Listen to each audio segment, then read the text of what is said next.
And don't get me wrong, I love Manu Samoa, and I know that you do too. But at the same time, you want the best for this guy, Miracle. Like, I'm hoping and wishing that he could play for the All Blacks, but because he's already played for Manu Samoa, I don't think he'll have the opportunity. But if the opportunity ever was to arise, would you agree with him playing for the All Blacks? Oh, look, we're at the moment.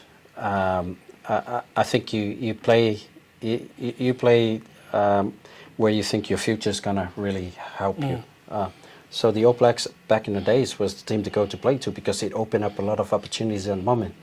But for Miracle, I'll tell you what, if playing for the All Blacks, gives you 200,000, because it's as an initial contract, just as an example. But then in France, probably he's worth 400,000. In Japan, 500,000. So if he's really thinking about his future and looking after his family, then it's not just about playing for the All Blacks.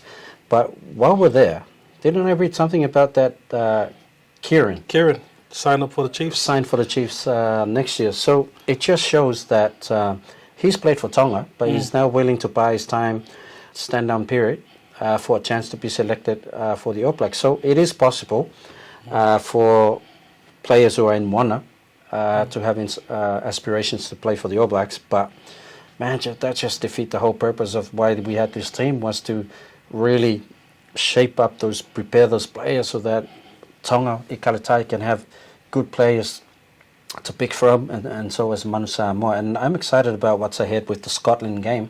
Because if you look at Matavao, Taumatene, and if Bishop wants to play for Samoa this year, that could be our first five. And then you've got Danny Toala and Lalomilo, who are the informed centres at the moment. And if they could, if they were eligible for the All Blacks, I feel like they would be in contention as well, because the combinations has really helped Moana as well. But yeah, that's my fault. If Miracle, the kid came from Samoa. He's a true Samoan warrior. He's going to stay for the money.